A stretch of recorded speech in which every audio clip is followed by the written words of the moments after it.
My son told me straight to my face that I'd get nothing from my ex-wife's $34 million will. He spoke with such certainty, like my years of sacrifice meant absolutely nothing. I felt the weight of betrayal, my own blood treating me like an outsider, like I didn't belong. But when we sat in that lawyer's office, something happened that none of them expected. Before we continue, please subscribe to the channel and let us know where you are listening in the comments. Now, let me take you back to where this all began. I remember the day clearly. I had decided to stop by my daughter Sarah's house. She didn't know I was coming, but I just wanted to see her face, to check if she was doing okay. Ever since the divorce, I felt like she was drifting away from me, like there was a wall between us. When she opened the door, her smile looked forced. Her voice sounded polite but distant, like she was talking to a stranger, not her father. "Dad, you didn't tell me you were coming," she said softly. There was no warmth in her eyes. That silence between us, it hurt more than words could. I tried to brush it off, pretending everything was fine. But then, out of nowhere, Michael barged into the living room. My son, my boy. Except he didn't even look at me like I was his father anymore. He had that smug grin plastered on his face, the kind that made you feel small before he even opened his mouth. Well, look who decided to drop by," he said, his tone dripping with sarcasm. He didn't even wait for Sarah to say anything. He went straight into bragging about his new watch, about the car Mom had just bought him, about the estate, about the money. And then he said it. The words that cut through me like a knife. "Mom's will be already taken care of. Don't worry, old man. You won't have to bother yourself with it. You're not in it anyway." He laughed, actually laughed in my face. I froze. My chest tightened. My son, my own son, was standing there mocking me, treating me like I was nothing. Sarah sat quietly, her head bowed. She couldn't even look me in the eye. That silence of hers told me everything. She knew about the will. She knew I'd been erased. And yet she said nothing. I wanted to scream, to shake them both, and remind them of everything I had done for this family. But the words got stuck in my throat. Instead, I forced out, "Michael, what do you mean? What are you talking about, your mother's will?"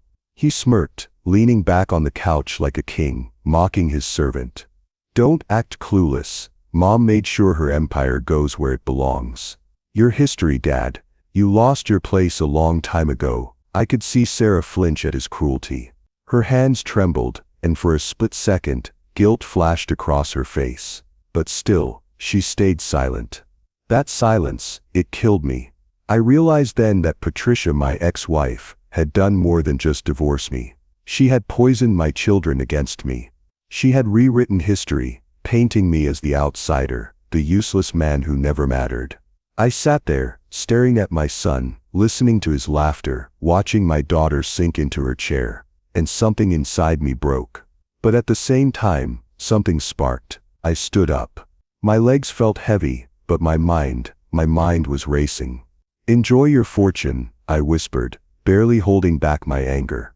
"But remember, Michael, the truth always has a way of coming back." He rolled his eyes, brushing me off, like I was nothing more than a bitter old man. Sarah finally spoke, her voice low, almost trembling. "Dad, maybe it's better if you leave." That cut deeper than anything else. So I did. I walked out of that house, my heart shattered. My son's laughter still echoing in my ears, my daughter's silence haunting me. But as I got into my car, I couldn't stop thinking about one thing. What if Michael was wrong? What if the story wasn't finished yet? And in that moment, I made a promise to myself. If Patricia thought she could erase me from this family's legacy, she was about to learn just how wrong she was. When I left Sarah's house that day, I drove aimlessly for hours. My son's mocking words wouldn't stop replaying in my head. "You're not in the will, old man. You're history." It stung, not because of the money, but because of what it meant. Patricia had found a way to erase me, to wipe out every piece of me from the family I gave everything to. That night, I couldn't sleep. I kept staring at the ceiling, thinking about the years I wasted by her side. Patricia was always the one who had to be in control, always the one who wanted her name in lights, her business, her reputation, her image.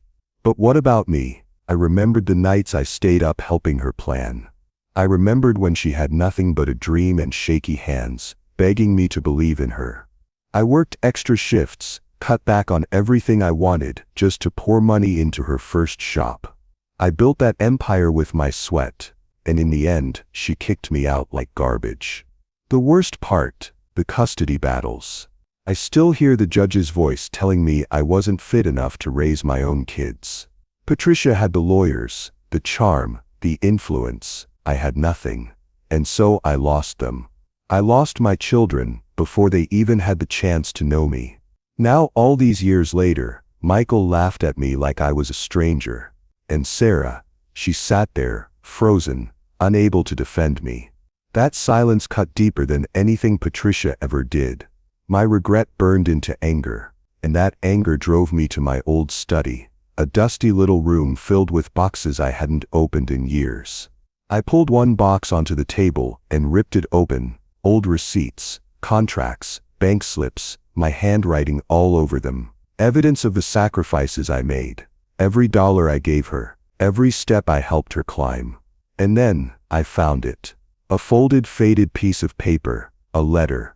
The handwriting was unmistakable. Patricia's. Henry, it said. I can't do this without you. Please help me. You're the only one who believes in me. My hands shook as I read those words again and again. I could almost see her younger self, desperate, begging for my support. Back then I gave it without hesitation. I never thought she'd turn into the woman who would one day destroy me. I slammed the letter down on the table, my chest rising and falling with rage. So, this was her plan, to erase me, to leave me with nothing. No, not this time. I picked up the receipts, the contracts, the letter, my proof. The beginning of her empire had my fingerprints all over it. Without me, she wouldn't have climbed a single rung of that ladder. I whispered to myself, almost like a prayer, almost like a curse, she won't erase me. Not from this family, not from this legacy, not now, not ever. That vow gave me strength.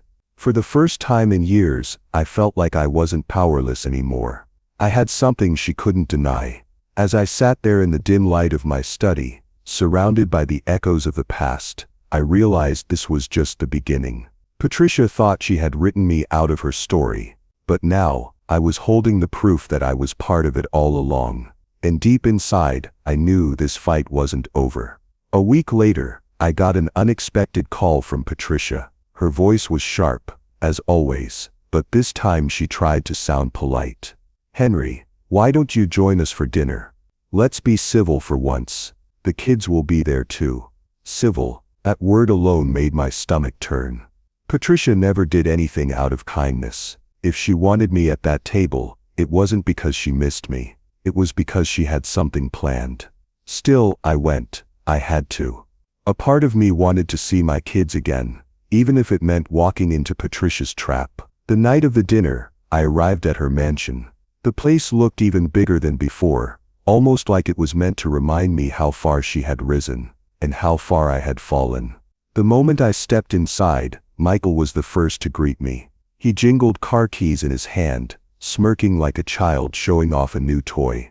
Check this out, Dad, he said, pointing outside the window. A brand new sports car gleamed under the porch lights. Mom got it for me. Isn't she the best? I forced a smile, but inside, I was burning.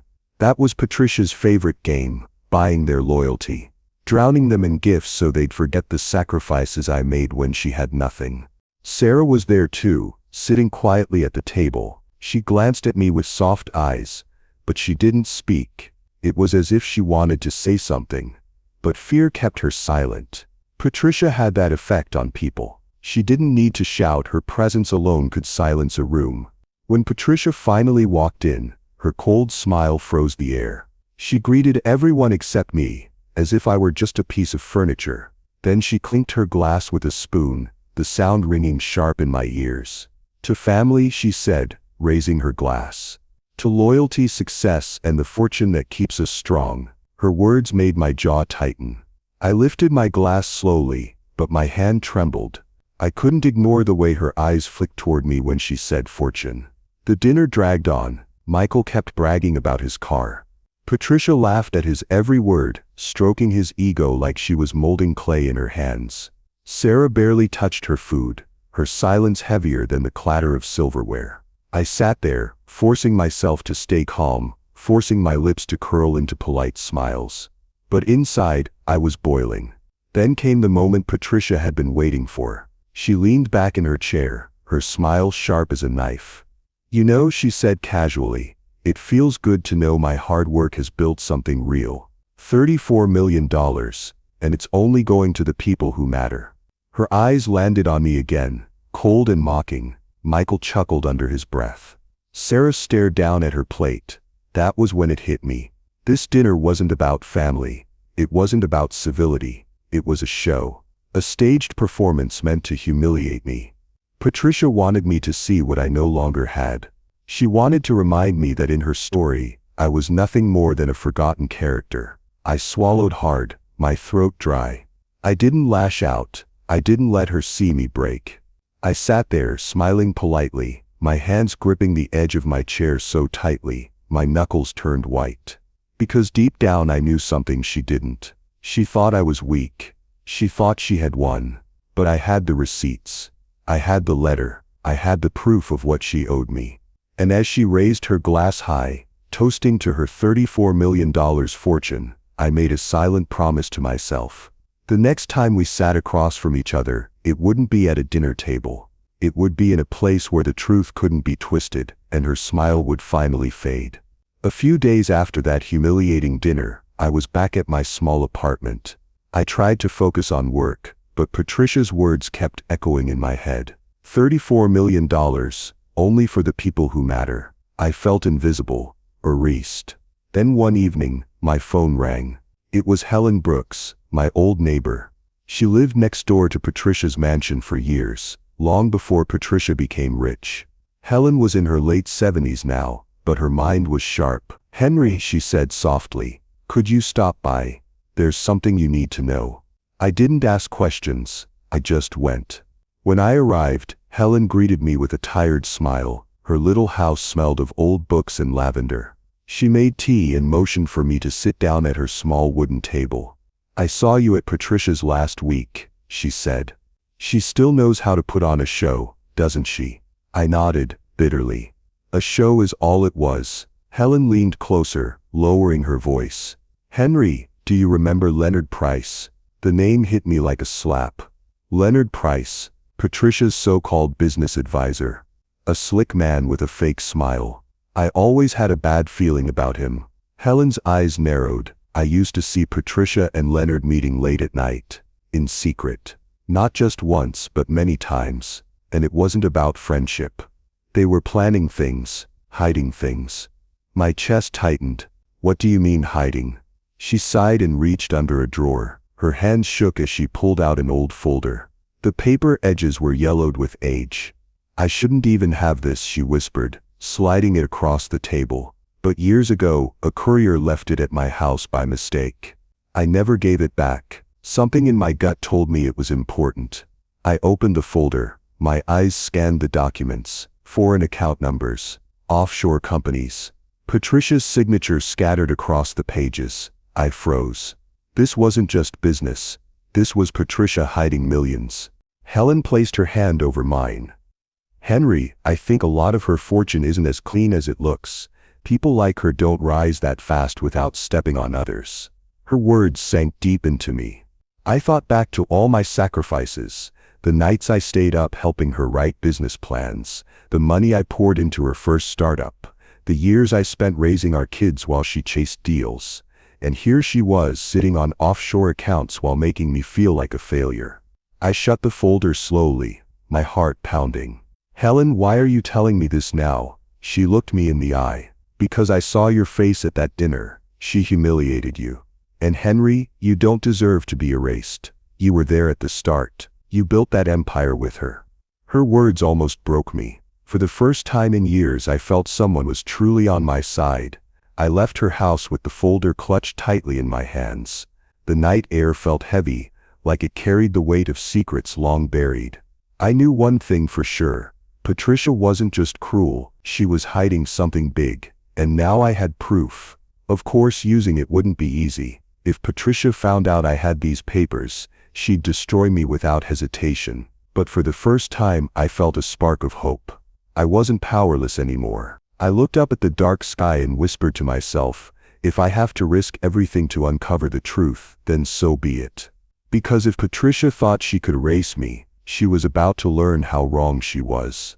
The day of the will reading finally came. I barely slept the night before. My stomach was tight, my hands restless. Patricia had always loved control, and this was her final stage play. Robert Kane, her longtime lawyer, called us all to his office downtown. The place smelled of leather and old money. The kind of place where power was displayed in silence. Michael and Sarah were already there when I walked in. Michael leaned back in his chair like he owned the world. Sarah gave me a polite nod, but her eyes looked troubled, and then Patricia walked in. She didn't even glance at me. She went straight to her seat, her heels clicking on the polished floor. Her smirk said everything. She was ready to enjoy this moment. "Dad," Michael whispered as I sat down. His voice was dripping with mockery. "Hope you brought tissues. Empty hands can sting." I clenched my jaw. I wanted to snap at him, but I stayed quiet. That's what Patricia wanted, to see me lose my temper. Not today. Robert Kane walked in with a heavy folder under his arm. His face was serious, but there was a hint of something behind his eyes. Maybe he knew how much drama this would stir. He cleared his throat. "This is the last will and testament of Patricia Grayson." My chest tightened. Even after everything, hearing her name tied to mine still hurt. Robert continued. "Patricia Grayson leaves her estate estimated at $34 million to her children, Michael and Sarah Grayson." Michael's grin stretched wide. He elbowed Sarah, who looked down, almost ashamed. Patricia sat with her chin high, watching me like a cat watching a cornered mouse. I forced myself to stay still, though inside I was boiling. 34 million. Years of my work, years of my sacrifices, and I was left with nothing. Again. But then Robert paused. He looked back at the papers, then at me. His lips twitched, almost like he was fighting a smile. "However," he said slowly, "the will comes with certain conditions." Michael frowned. "Conditions? What conditions?" She said everything was ours. Patricia's smirk never faltered, but I noticed her fingers tapping on the chair's armrest. She wasn't as calm as she pretended. Robert flipped a page. Clause number 7. Before any assets are released, proof of original financial contributions must be verified. In particular, he looked directly at me. Any early investments in the company that built this fortune must be acknowledged. The room went silent. I froze. My mind flashed back to the receipts.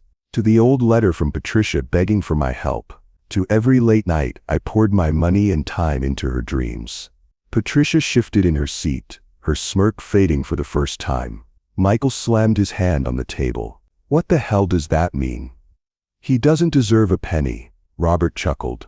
A dry, knowing laugh. "Well, Michael, the law doesn't care what you think. If your father can prove his role in the foundation of this fortune, the distribution changes considerably." My heart pounded. I wasn't erased. Not yet. Patricia's eyes locked onto mine. Cold, sharp, like knives. But behind them, I saw it. Fear. Robert closed the folder. "That's all for now. The court will need supporting documents. Until then, nothing moves forward." I sat in silence, my hands trembling under the table. For years, Patricia treated me like I was nothing. Now, for the first time, the power shifted, but power like this came with danger. If I pushed too hard, Patricia would come after me. I knew her well enough to understand that. Still, I couldn't shake Robert's laugh. That sound told me something he wasn't saying yet. Maybe I wasn't cut out.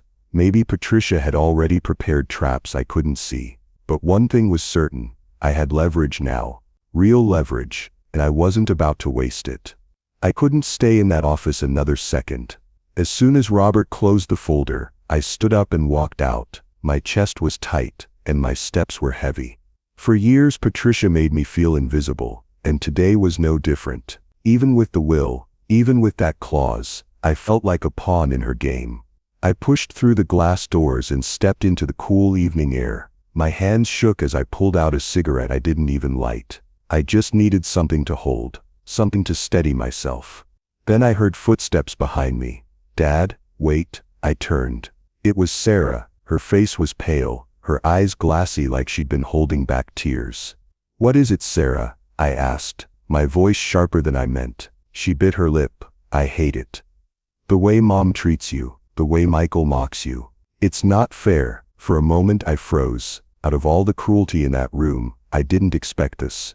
Her voice trembled, but her words were real. I swallowed hard. "You don't know what that means to me, Sarah." Hearing you say that, she looked down at her shoes, then back up. "Dad, listen, Mom's not done. You think the will is the end? It's not. She's locked something away. Something important." Her words made my stomach twist. "Locked something away. What do you mean?" Sarah glanced over her shoulder, making sure no one was watching. Then she lowered her voice. "She hides things, Dad. Documents, deals. She doesn't trust anyone. Not even Robert Kane. She has a place where she keeps them. I've seen her go there." I leaned closer. "Where?" She hesitated. I could see the fear in her eyes. Patricia's shadow was heavy on her. "I shouldn't even be telling you this," she whispered. "But I made a copy." Before I could ask what she meant, Sarah reached into her purse. Her hand trembled as she pulled out a small brass key. She pressed it into my palm, closing my fingers around it. My heart skipped. "Sarah, what is this?" Her eyes met mine. "The key to Mom's safe." The weight of that tiny piece of metal burned in my hand. Patricia had a safe. Of course she did. She never trusted anyone, not the banks, not the lawyers, not even her own kids. I took a deep breath. "Why are you giving this to me?" Sarah's voice broke. "Because Michael doesn't care about the truth. He just wants money. But you just want what's right. I can see it. I can feel it."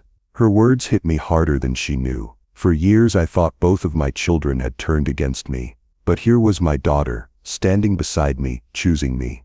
I placed my hand on her shoulder. "Sarah, you're braver than you think. You don't know how much this means." She looked down again, her eyes filling with guilt. "Just, please be careful, Dad. If Mom finds out I helped you, she'll never forgive me. She'll destroy me." "I won't let that happen," I said firmly. My voice was steadier now, stronger. For the first time in years, I felt a spark of hope. A small fire inside me that had been long dead flickered back to life. Patricia thought she had me cornered. She thought I'd stay beaten, humiliated, forgotten. But she didn't count on Sarah's loyalty. She didn't count on me fighting back. I closed my fist around the key. It felt like more than metal. It felt like power. Proof that Patricia's empire wasn't as untouchable as she believed. I looked into the night sky and made myself a promise. I would uncover whatever Patricia locked away. I would expose her secrets no matter the risk. And when I did, she would finally face the truth. She spent her whole life running from. I slipped the key into my pocket. "Thank you, Sarah," I whispered. She gave me one last shaky smile before turning back toward the office. I watched her go, a strange mix of pride and fear twisting in my chest. For years Patricia wrote me off as nothing. But tonight I had the first piece of the puzzle, and I wasn't going to waste it. I waited until the whole house was asleep. Patricia had left for one of her late-night business dinners, and Michael was probably out drinking with his spoiled friends. I knew this was my chance. The key Sarah gave me felt heavy in my pocket. Every step I took toward Patricia's old office made my heart pound harder. My palms were sweaty, my breath shallows. But I kept walking. The door creaked when I pushed it open. I froze, waiting. No sound, just silence. Inside the air was stale, filled with dust and the faint smell of her perfume. I hated that smell. It clung to everything she touched, like she owned even the air. Her office looked the same as always, perfect, cold and cruel. The big oak desk sat in the center. Family photos on the shelf, all smiles and lies. None of them had me in it. I went straight to the desk. My hands shook as I tried the drawers.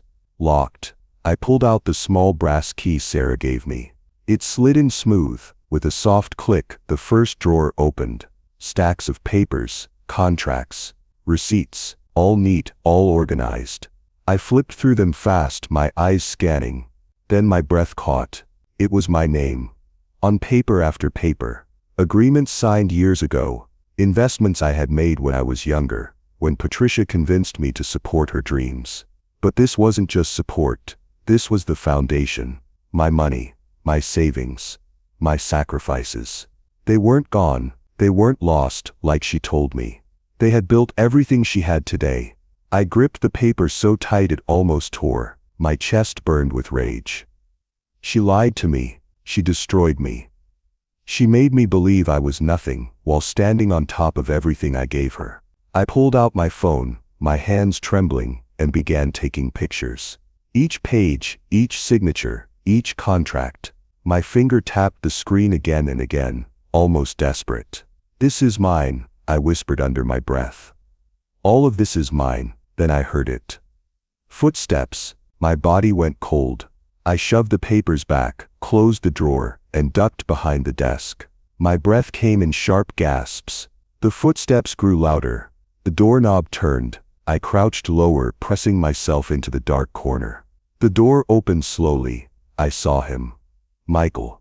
He stepped inside, his phone glowing in his hand. He scanned the room like a hunter, his eyes sharp, his jaw tight. "What the hell are you doing here, Dad?" His voice cut through the silence. I stayed hidden, praying he wouldn't see me. Michael walked closer to the desk, his shoes tapping against the floor. My heart thumped so loud I thought he could hear it. He paused, his eyes narrowed at the desk drawers. He bent down, pulling on one, but I had locked it back in time. Michael cursed under his breath. Then he pulled out his phone and dialed. "Yeah, I'm in Mom's office," he whispered. "I think he's been here. Tell her." I clenched my fists. He was spying on me. Patricia had sent her own son to watch me like a criminal. The rage boiled inside, but I forced myself to stay still. If I moved, if I breathed too loud, it was over. Michael lingered for another moment, then left, slamming the door behind him. I waited. 1 minute, 2 minutes. My body didn't move until the silence wrapped the room again. Slowly I stood. My hands shook harder than before. Now I knew 2 things. 1, Patricia's empire wasn't hers. It was mine. Built with my money. Built with my blood. 2, she knew I was onto her, and she had Michael watching my every move. I slipped the phone back into my pocket, gripping it like it was a weapon. Those photos were my proof. My weapon. My truth. But I also knew this was only the beginning. Patricia wouldn't stop, and neither would I. I whispered to myself, "This war isn't over. Not even close." After sneaking out of Patricia's office, I couldn't sleep. The photos on my phone kept burning in my mind. Every signature, every contract, every lie, but I knew photos weren't enough. Patricia was clever. She would twist the truth. I needed someone who knew her past, someone who had seen the games she played before. That's when I thought of Leonard Price. Years ago, Leonard had been Patricia's business partner. They started small together before the empire. I remembered how suddenly he disappeared. Patricia said he was unstable. She called him a drunk, a failure, and back then, I believed her. But now I saw the pattern. I found him at a rundown bar on the edge of town. The place stank of cigarettes and regret. Leonard sat hunched at the counter, a half-empty glass in front of him. His hair was gray, his eyes tired, but the bitterness was alive in his face. When he saw me, he let out a dry laugh. Well, the famous ex-husband. What brings you here, Henry?" I sat down next to him, my voice steady. "I need the truth about Patricia, all of it." He studied me for a long moment, then he chuckled, shaking his head. "Took you long enough. I wondered when you'd finally realize what she is." The bartender slid him another drink. Leonard didn't touch it. He leaned closer, lowering his voice. "She pushed me out. Stole everything we built. Same as she did to you. Signed papers behind my back. Changed contracts. Lied to investors. She called it business. I call it fraud." His words cut deep, because they matched what I already knew. I pulled out my phone, showed him the pictures I took. His eyes widened. "Well, I'll be damned," he muttered. "She kept it all, every dirty deal, every theft." For a second I thought I saw a spark of satisfaction in him, like he was glad Patricia's sins were finally being exposed. But there was something else in his eyes too. Something I didn't trust. Still he kept talking. "Listen, Henry. Patricia isn't done. She's planning something. She's moving assets, shifting names on papers. Word is she wants to file a legal claim that locks you out for good. Once she does, you won't stand a chance." My stomach tightened. "How do you know this?" Leonard leaned back, smirking. "Let's just say I still have people who whisper to me, and I've been waiting a long time for this moment." I didn't like the way he said it. His tone wasn't about justice, it was about revenge. His revenge. I narrowed my eyes. "Why are you helping me, Leonard?" He didn't flinch. "Because she ruined me. Took my life, my work, my future. If I can help you take her down, it'll be the closest thing to peace I'll ever get." I sat there in silence for a moment. His bitterness was real. His anger was sharp. But I couldn't shake the feeling that he was using me, just like Patricia had. Still, he gave me something valuable. More evidence. Old letters. Copies of contracts he had kept hidden all these years. Proof that Patricia had forced him out illegally. I tucked the papers into my jacket. My hands felt heavy holding them. I hated that I needed Leonard. I hated that his reasons were poisoned by his own hate. But in this war, allies weren't chosen. They appeared. And sometimes they looked like enemies. As I got up to leave, Leonard's voice stopped me. "Be careful, Henry," he said softly. "She's smarter than both of us. She'll play dirtier than you can imagine. And if you're not ready, she'll bury you." I walked out of that bar with my chest tight, and my mind racing. I had new weapons against Patricia, but I also had a new fear. Because I realized something chilling. Leonard wasn't just giving me the truth, he was steering me, guiding me toward his own revenge. And I couldn't tell yet if his help would save me, or destroy me. I'll never forget that morning. Patricia's voice came through a short cold message. "Family meeting. Noon. Don't be late." Her tone alone sent a chill down my spine. She never called us family, unless she had something cruel planned. When I arrived, the room was filled. Patricia sat at the head of the long table, her posture sharp, her eyes full of fire. Michael sat to her right, smirking like he already knew something. Sarah was across from him, her face pale, her hands twisting nervously. And then, sitting near Patricia, was Robert Kane, the family lawyer, the same man who had laughed the first time when Michael mocked me about the will. Only today he wasn't laughing. He looked uneasy, like a man being forced into something he didn't agree with. Patricia's lips curled into a smile that wasn't really a smile. "Thank you all for coming," she said, her voice dripping with fake grace. "There are some adjustments that needed to be made.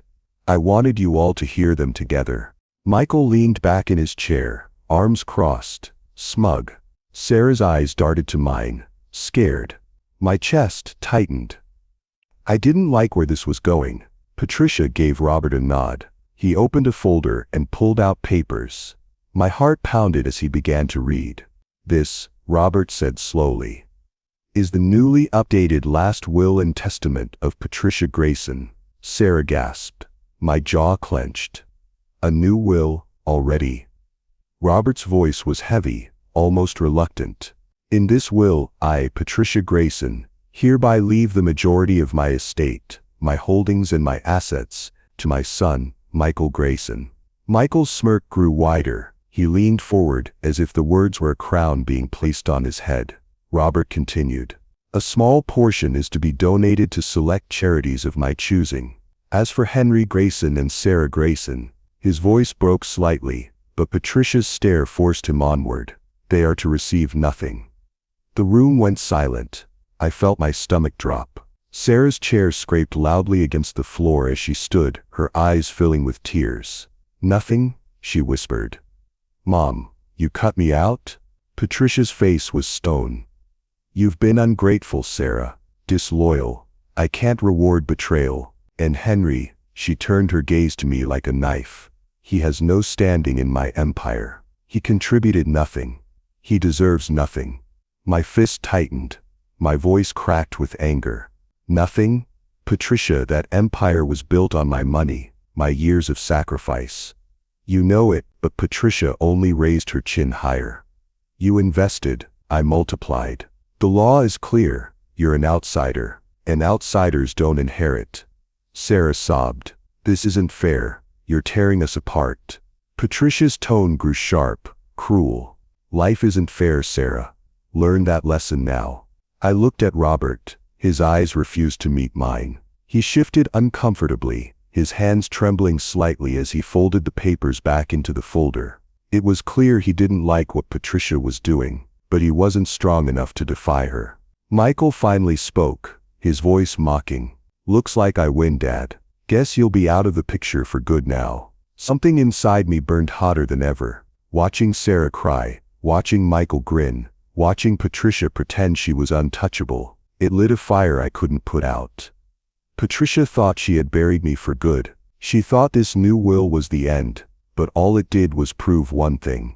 She would never stop betraying me, never stop cutting me down, never stop rewriting history to erase me. And if I wanted justice for Sarah, for myself, for everything Patricia had stolen, I would have to fight dirtier than she ever imagined. I looked across the table at Patricia. She smirked at me like she had won. But deep down I knew, this wasn't the end. This was only the beginning. After that family meeting, I shut myself off from the world. I stayed in my room for days. Curtains closed, phone off, silence everywhere. I kept replaying Patricia's words in my head.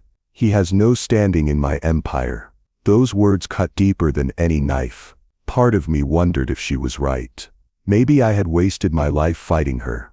Maybe I was just a fool chasing justice that would never come.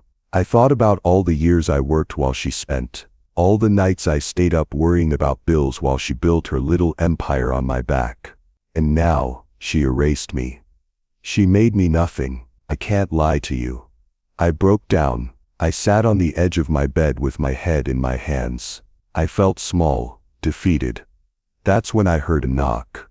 It was Sarah. She stepped inside quietly, her eyes still red from crying. Dad, she whispered. Please don't shut me out. I can't lose you too. I tried to push her away. What's the point, Sarah? She's already won. She took everything. But Sarah shook her head hard. No, she hasn't. You don't understand. I found something. She sat beside me and pulled out a small bundle of papers, old faded letters. My heart raced as I took them in my hands. They were letters Patricia had written years ago. Some to her accountant, some to Leonard Price, and some directly to Robert Kane. In those letters, Patricia admitted what I had always known but could never prove. She had used my savings, my business accounts, my early investments. She called it her starting foundation. One line burned into my memory. Without Henry's funds, there would be no empire. He doesn't need to know the extent of it. I read those words over and over, my hands trembling. Sarah placed her hand on mine. Dad, she lied to you, to everyone. But here, this is proof. You built this empire too. Don't let her bury you. Her voice cracked, but her eyes were strong. For the first time in a long time, I saw hope. I looked at Sarah and realized she still believed in me. Even when I didn't believe in myself, my chest tightened. My anger turned into fire again.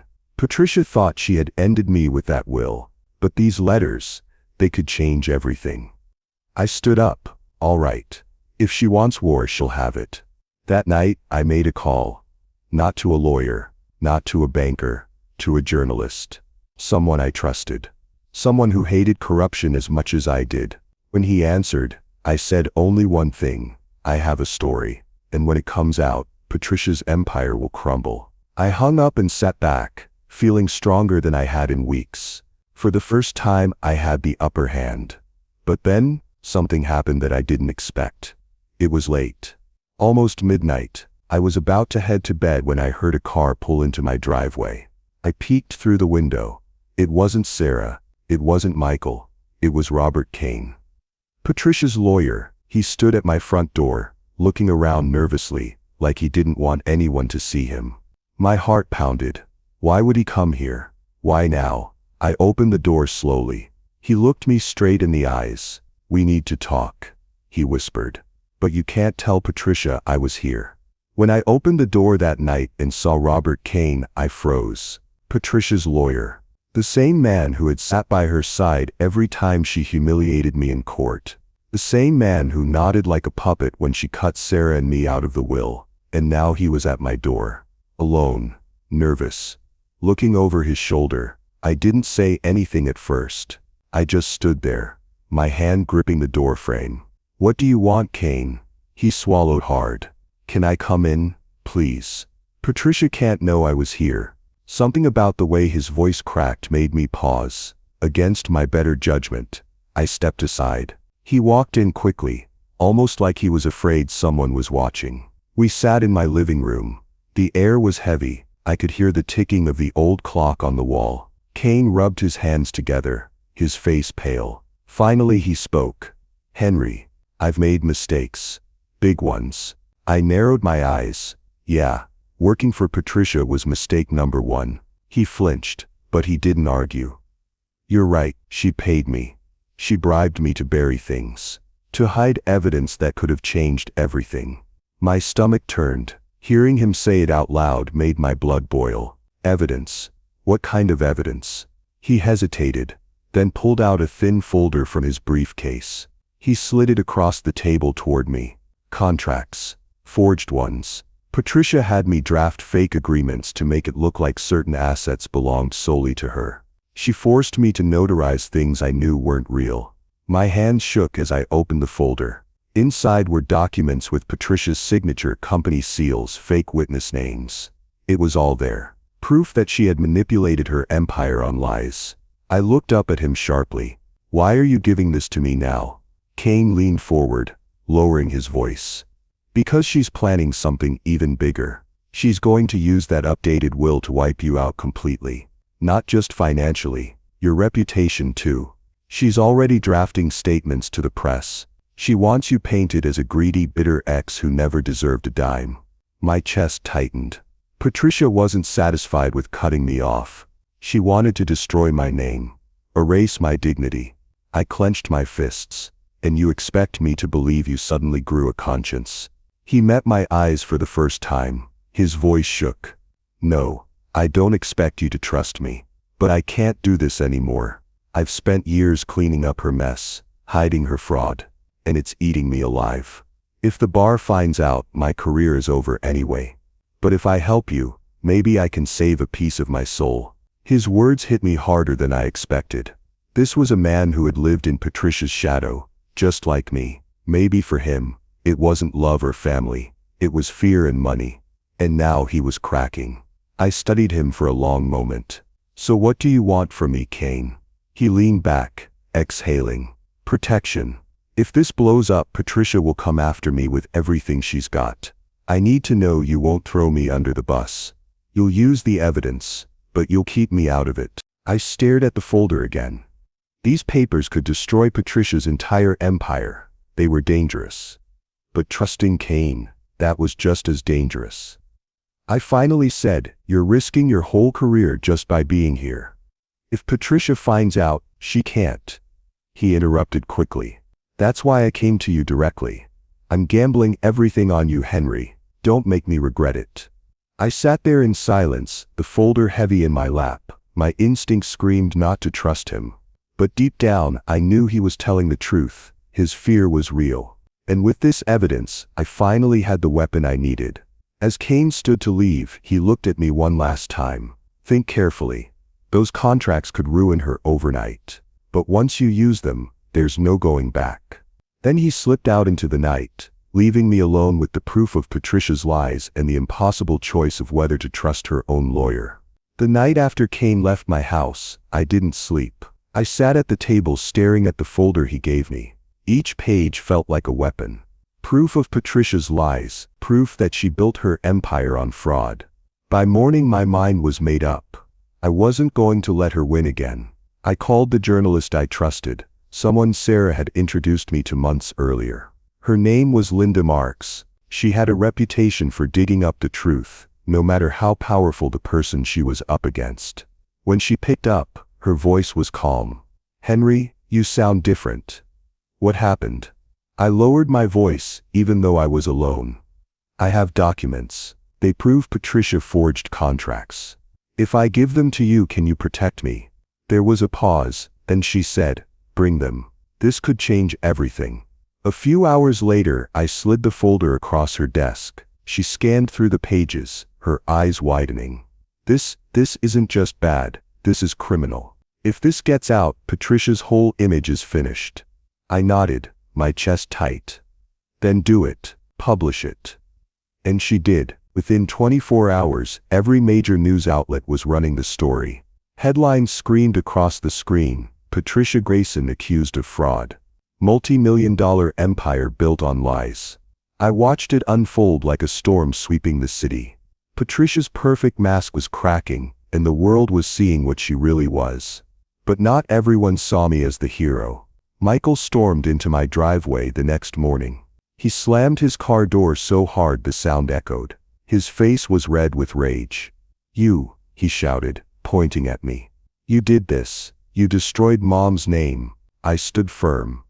No, Michael, she destroyed it herself. I just showed the truth. He stepped closer, shaking with anger. You're a traitor. You were nothing without her. And now you're nothing again. His words cut deep, but I didn't let him see it. I simply said, I'd rather be nothing than live as her puppet. For a moment he looked like he wanted to hit me. But instead, he spat on the ground and stormed back to his car. I thought maybe I'd feel guilty, but instead, I felt lighter. For once I wasn't silent. Sarah came over that afternoon. She hugged me tightly, tears in her eyes. Dad, I'm proud of you. You finally stood up to her. Her support gave me strength. She even posted publicly online, backing me up, telling the world that Patricia had always manipulated and lied. Her courage sparked something. People started to believe me more. But Patricia wasn't going to stay quiet. Not her. That night, she appeared on live television, dressed in her expensive suit, diamonds flashing, voice steady. She looked into the camera and said, "These accusations are false. My bitter ex-husband is desperate and jealous. He wants to ruin what I built. I will fight this in court. And I will win." Her arrogance made me sick, watching her deny everything so confidently, like she was untouchable. It almost made me doubt myself for a second. Almost. Then came the twist I didn't see coming. Leonard Price, one of Patricia's oldest business partners. He went on air the next day and backed up the story. Yes, he said, I've seen Patricia cut corners, forge deals, and use bribes. I warned her. She didn't listen. Henry is telling the truth. Hearing him say that shook the ground beneath Patricia's empire. If Leonard Price was willing to turn on her, then she was in real danger. But danger wasn't just on her side. I knew she'd never forgive me for what I'd done, and if she couldn't silence the story, she'd try to silence me another way. I could already feel the counterattack coming. Patricia wasn't beaten yet. She was preparing for war, and the battlefield would be the courtroom. The courtroom was colder than I expected, not just the air, but the silence. Everyone sat stiff, eyes glued to Patricia. She walked in wearing a pearl necklace and a smile, like she was at a charity gala, not a fraud trial. I sat on the other side, palms sweating. Sarah squeezed my hand. "Stay strong, Dad," she whispered. When the judge entered, the room rose. My heart pounded. This was it. Patricia's lawyer opened strong. He painted her as the victim, a woman betrayed by a bitter ex-husband. He made me sound like a jealous man who couldn't accept her success. Patricia sat there, nodding with fake grace, even dabbing her eyes with a tissue. It made me sick. Then came our turn. Robert Kane stood up. My chest tightened. Just days earlier, this man had been her loyal attorney. Now he was risking everything to tell the truth. His voice was steady, but I saw his hands tremble. I was Patricia Grayson's lawyer for many years. She pressured me to hide evidence. She forged signatures on contracts. She bribed officials. I stayed quiet, and I regret it. The room erupted in whispers. Patricia's face froze for the first time. Kane continued, pulling out documents. Here are copies of forged contracts. Patricia ordered these falsifications herself. She told me to bury them. The judge leaned forward. eyes sharp. "These are serious claims, Mr. Kane. Do you have proof she instructed you?" Kane nodded. "Yes, Your Honor. Emails, voice messages, all of it." I couldn't breathe. For the first time, I felt the tide turning. Michael suddenly shot up from his seat, his voice cracking. "He's lying. My mom would never do that." The judge banged the gavel. Order in the court. Michael kept going. "She built everything from nothing. Dad's just jealous. He wants to destroy her legacy." The judge snapped. "Sit down, young man, or you will be removed." Michael sat, fuming, glaring at me like I was the devil himself. Patricia stayed calm, too calm. When it was her turn to speak, she stood slowly, smoothing her skirt. "Your Honor," she said sweetly, "I am a successful woman. I admit, I made enemies. But these accusations, they are nothing but revenge. My ex-husband is desperate." The judge narrowed his eyes. "And what about the evidence presented?" Patricia tilted her head, a sly smile forming. "That so-called evidence doesn't matter, because Henry gave up his rights decades ago. He signed everything away." The courtroom gasped. My stomach dropped. "What?" I whispered. Patricia pulled out an old document, yellowed with age. "Here it is, a legal agreement. Henry agreed to have no claim, no ownership, no involvement in my estate. He signed it with his own hand." The judge took the paper. He studied it for what felt like hours. Then he looked at me. "Mr. Grayson, is this your signature?" I stared at the paper, my heart pounding in my ears. It looked like mine, my handwriting, my name, but I didn't remember ever signing something like that. Sarah gripped my arm. "Dad, don't let her win. This can't be real." I felt the blood drain from my face. If the judge believed this, everything I fought for would collapse. Kane jumped in. "Your Honor, this could be a forgery. Patricia has a history of falsifying documents. We need time to verify its authenticity." The judge leaned back in his chair, silent. The whole courtroom waited. Finally he spoke. "This document raises serious questions. I cannot rule today. We will reconvene after a handwriting analysis and further review." The gavel came down. "Court is adjourned." I sat frozen, my world spinning. One moment, victory was in reach. The next, it was ripped away. As people shuffled out, Patricia turned to me, smiling like a queen who had already won. "You can't beat me, Henry. You never could." I clenched my fists but said nothing. The fight wasn't over, but the ground had shifted beneath me, and I didn't know if I'd survive the next round. After court that day, I felt crushed. Patricia's so-called contract played in my head like a nightmare. Everyone looked at me as if I had already lost. I couldn't sleep. I kept replaying her smug smile, the way she whispered, "You can't beat me." The next morning, I sat in my kitchen with Sarah. She poured me coffee, but I barely touched it. My hands shook. "If that contract is real," I muttered, "then everything's over." Sarah leaned forward, her eyes sharp. "Dad, you didn't sign that." "I know you didn't." I sighed. "But it looked like my handwriting. What if she tricked me years ago?" Sarah reached into her bag and pulled something out. A small brass key. She pressed it into my palm. "Do you remember this?" she asked.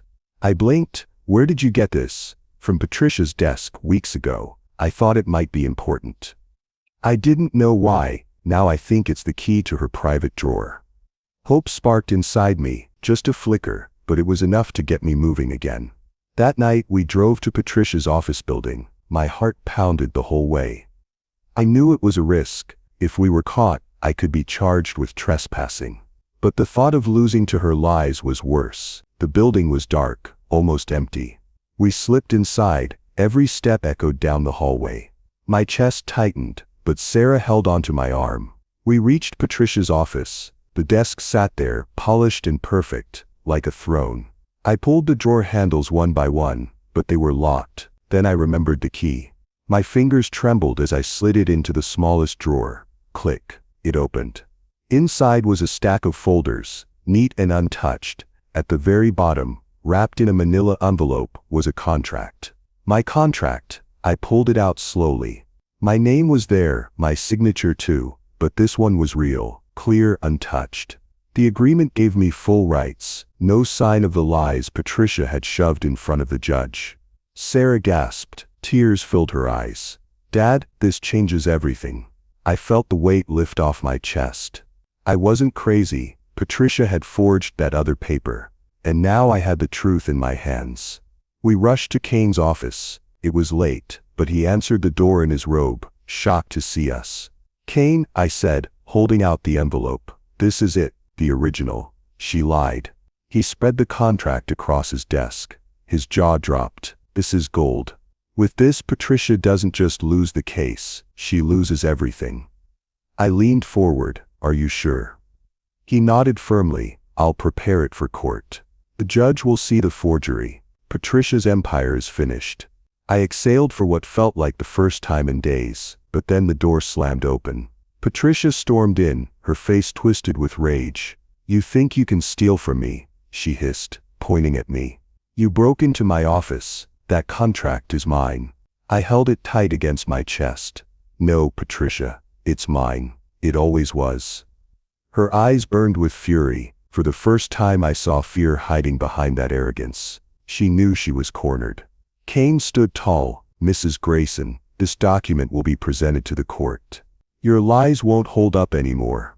Patricia's voice cracked as she shouted, "You'll regret this, Henry. Both of you." But deep down, I knew it was over. She was watching her empire collapse, and there was nothing she could do to stop it. The courtroom was packed. You could feel the tension hanging in the air like a storm about to break. Reporters lined the benches, cameras flashed from the back. Everyone was waiting for the final blow. I sat beside Kane, gripping the arm of my chair so hard my knuckles turned white. Across the room, Patricia looked calm, almost smug. She always believed she was untouchable. Michael sat behind her, stiff as stone, refusing to meet my eyes. The judge adjusted his glasses and cleared his throat. His voice echoed through the silent room.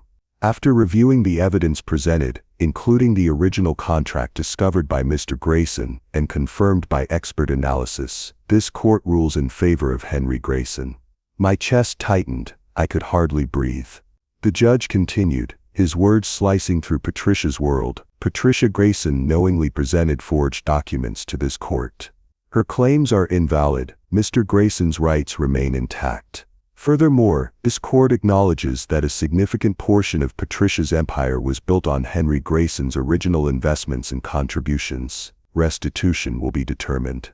The room erupted. Reporters jumped to their feet, shouting questions. Patricia's face turned pale, then red. Her hands trembled as she slammed them on the table. "This isn't over," she screamed. Her voice cracked, no longer the voice of a queen, but of a desperate woman watching her castle burn. The judge ignored her. The gavel came down hard. Bang, bang, bang, bang. It was over. Sarah let out a sob beside me. She threw her arms around my neck, holding me tight. "You did it, Dad. You never gave up." I held her, my eyes stinging. "We did it, Sarah. Together." Michael stood slowly. His face looked hollow, like a man whose soul had been ripped away. He muttered under his breath, "Everything gone."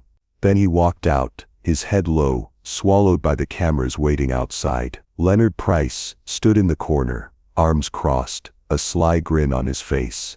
He didn't gloat, didn't speak. He simply watched Patricia crumble. When she turned to look at him, hoping for support, he looked away and walked out the back door. She was completely alone now. Patricia screamed at her lawyers, pushing papers off the desk, but no one helped her. Her empire was finished. Her lies had finally caught up to her. I stood, my legs shaking but strong. Kane patted my back. "Henry, today justice was served. You got your life back." I nodded, but my eyes weren't on Patricia anymore. They were on Sarah. She was smiling through tears, her hand gripping mine. That moment was worth more than any dollar she had tried to steal from me. As we stepped outside, the sun hit my face. For the first time in years, I felt free. Reporters shouted my name, cameras flashed, but all I heard was Sarah's laughter. I stopped at the courthouse steps, took a deep breath, and let it out. My dignity was back. Patricia's power was gone. The truth had won. And as I looked up at the sky, I whispered to myself, wealth fades, lies crumble. But truth always stands. That was the lesson. That was the only thing that mattered. If you like this story, please like this video, subscribe to the channel, and share your impressions of this story in the comments.